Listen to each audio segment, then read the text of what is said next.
First of all, for those who will be not watching this live, where this is being, we do this live in our VOFlow voiceover community every weekday morning at 9 a.m. Central. But if you're watching via social media right now and you want to catch it live, just join the community. It's free. And you will find us at skool.com, skool.com/VOFlow. Also, another announcement, training coming up this Thursday night. We're talking about audio, why it's important to get it to sound as good as you can, but it's not more important than doing the work that once you get the audio done, you got to focus on the marketing. So this is kind of a dual track training where it's like, okay, you need to do this, but don't spend all your time doing this. Make sure that you get it right, and then you get into your VOFlow, get into your marketing and do it, and keep working it and keep working it. So love to see you there for Thursday night. And I'll put again, for those of you guys on social media, I'll put a link below in the description. And you guys here can just find it here in the community. So today we're going to talk about managing information, everybody's favorite topic when it comes to voiceover. I'm sure it was the first thing that popped into your head when you thought about recording voiceovers. I really want to learn how to manage my information well. But what you found out quickly after getting behind a microphone, that was a lot more than just being behind a microphone. It's about running a business. And one of the big challenges we have as business people is tracking information and, conversations with our, have you ever wanted to, there was something maybe a client had said or mentioned, and you wanted to make sure you brought it up again in a conversation or follow up. You couldn't find it. Keeping track of that information is critical, whether it's in email or maybe they said it to you during a session and you need to capture that information. And have you ever written that down? Maybe lost notes, or you're like me, you're getting older and you're losing your memory. It becomes harder and harder to hold on to those things. I can barely remember what I had for breakfast this morning, let alone what a client said to me, last week. But the importance of that is perhaps more than you realize or more than you've given thought to. And what you're looking for anytime you have an interaction with a client is you want to develop a relationship. And I know it's a tricky thing because you really have to let the client lead the way. What we don't want to do is overstep our bounds. And, they're there to get a job done. They have a business outcome that they've hired us to do. And so we have to be careful how we manage that and really let them lead the way. But what we're looking for are points of contact, something that helps us continue the conversation even outside of the voiceover work that we do. And let me illustrate that a little bit and talk to you about some real life experiences. I have a client, I have a lot of clients.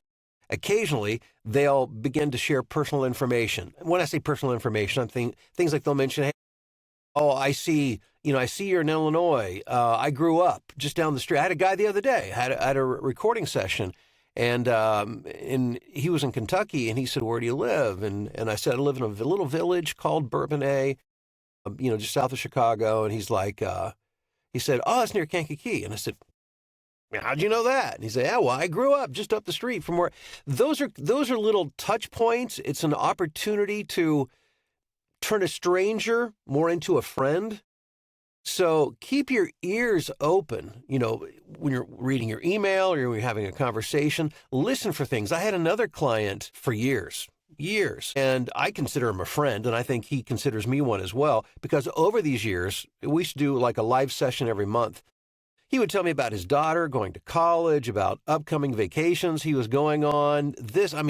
Could be anything. And again, I let him lead that conversation. So this is information he was sharing. We just began to, those became points of contact that we would talk about when we'd have a conversation, which helped morph it from just a business interaction into a personal interaction. The importance of that is when somebody develops more of an emotional connection, when we have friends, we remember our friends.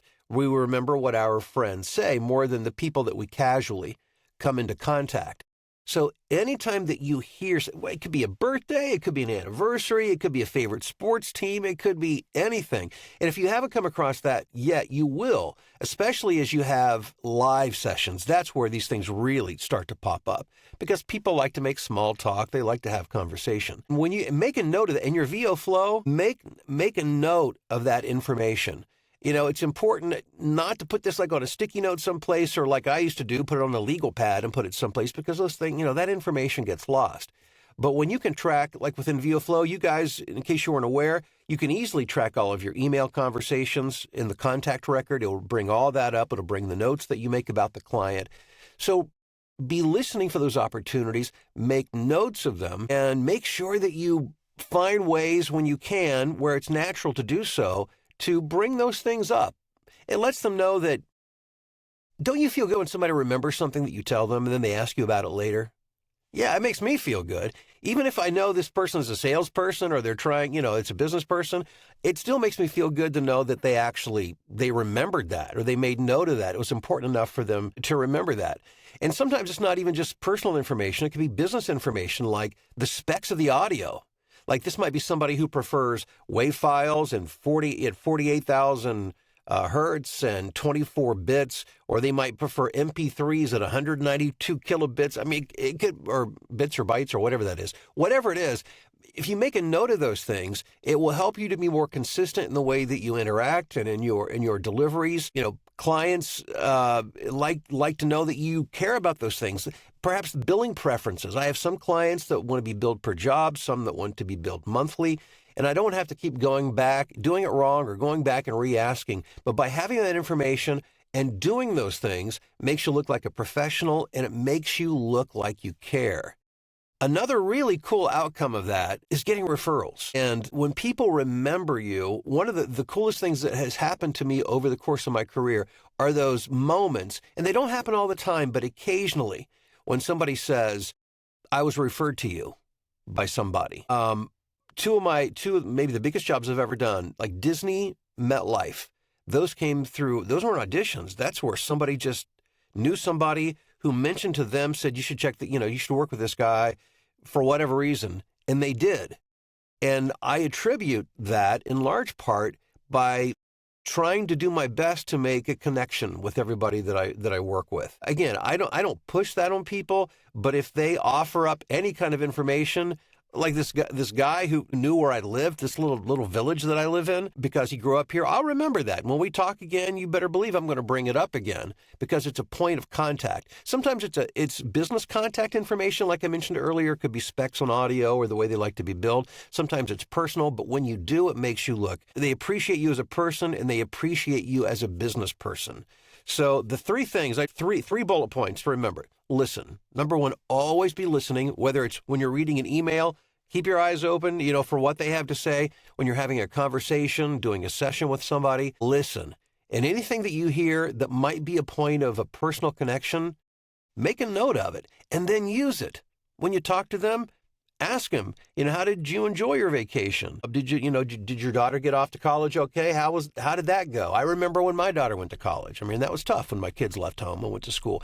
Those kind of personal points of conversation. When you do that, it makes you memorable. And that might be the biggest challenge that we have as business people, is to be memorable. That's the thing that we fight for. That's why we're marketers. That's why we use VioFlow, because we want to get in front of people and create awareness. And after we do that, we want them to remember us. And when they do, it makes work more fun because you've got a new friend. And it makes it more fun because they remember you, and it makes it more likely that they'll continue to come back and use you, because people prefer to work with their friends than they prefer to work with their strangers.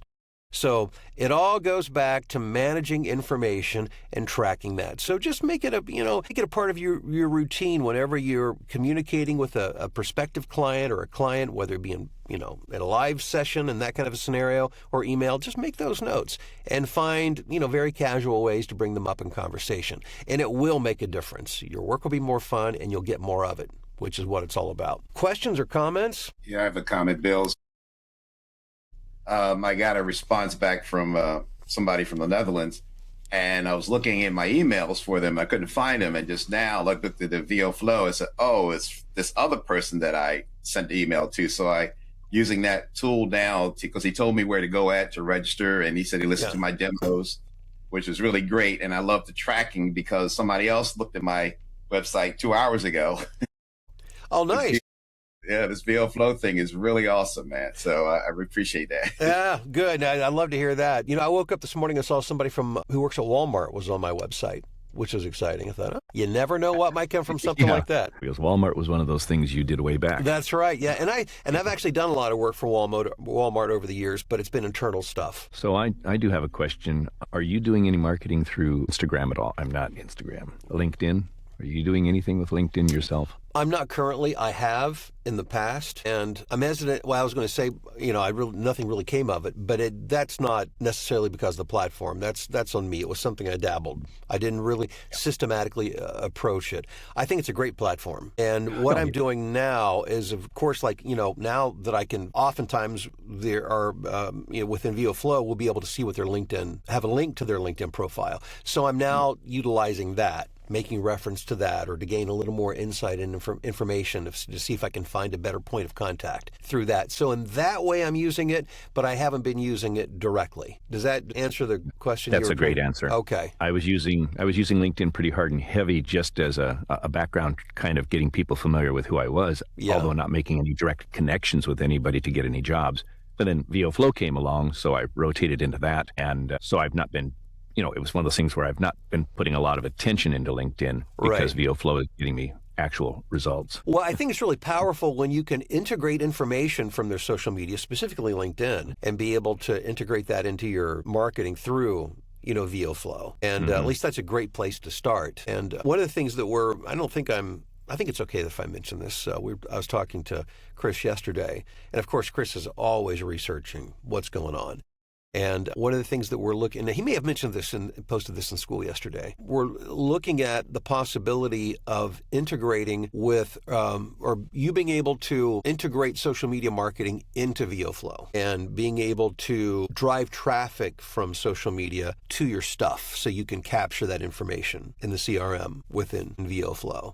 So there's some integrations that can be done with social media to do that. Again, it's all about having as many good channels as we can, to bring information into the system so that we can, capture that and cultivate them into clients. And again, we just talked about it for the first time yesterday. So this is something we're working on. So we'll let you know when everything's kind of worked out on that, but always looking for a way to get more clients. Where are they? It starts with, where are my clients? Where do they hang out? And how can I get in front of them? That's what it's all about. So we'll continue to look for those ways and, again, bring all that stuff into your VioFlow account so you can work those leads. I did have one cold lead I made yesterday, and within about 2 minutes of sending out the cold lead, he hit my website. And then about 2 minutes later, he sent me an email asking me to do a script that he's going to use to plug into their roster.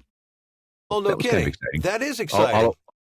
Yeah, I could see that thing pop up in the corner, and I thought, okay. Then all of a sudden, on the other side, I saw my email thing get a little red dot on it. I thought, okay, let's go find out what's going on. Every time that had a little pop up or a ding, it's like the dopamine just goes, whoa. Yeah, it is exciting. It's very exciting. It's so nice to be able, we used to live in that dark tunnel between email going out and getting an email back, but it's so nice now to know what's going on with that. I'm going to one day add one other thing, Bill. You talked about as far as connecting with your clients. I remember in the early days of your directed session, I was, you allow us to tune in, and that was my time of wondering how you're going to relate to the client. And the studio engineer got on, you was like relating how things going, blah, blah, blah, blah. Yeah. Then when the client came on, they were like, hey, Bill, I'm going like, wow, he's like really making a connection with these people outside of the job. So I concur, you were right about connecting with your clients, and they are, they welcome you and they make you feel warm and welcomed in the session itself. Yeah. And, Cliff, and I wish it was that way with all my clients. Not everybody's different. And some guys, some people are just they're more business, and that's fine. That's great. We'll do that. But if I see a little crack in there, there's a little something that we can talk about, I'll bring it up. And there's nothing more fun than having a session, and this happens to me a lot, where I just feel like they're friends, because some of these guys I've worked with for years. One of the things that when I really started forging ahead in VO, it just became really important to me to build a community with people and build relationships, community, and especially after COVID. And that's what I love about this right here, because this is, a community that I'm getting to know people, we chat on school, and I love that. And so I understand what you mean about, a lot of people say that voiceover, what's important too is building relationships. It's a relationship Yes. building, business. And I see that more and more every day. Don't you like it when you walk into a business and somebody, like maybe it's a restaurant, and they go, "Oh, hey, it's good to see you. Thanks for coming back," or like, and I don't know if you've ever experienced that, but my wife and I, we have a little breakfast place here that we go to. It's our tradition on Friday mornings. We go there like every Friday morning. And now, like all the servers, they know us when we come in. It's like, yeah, we thought you guys would be in, or we're going to see you again later this weekend. And, that's silly. It seems like silly little stuff. But when we go in there and they actually recognize us and act like they're happy we're there, that makes me want to go back there.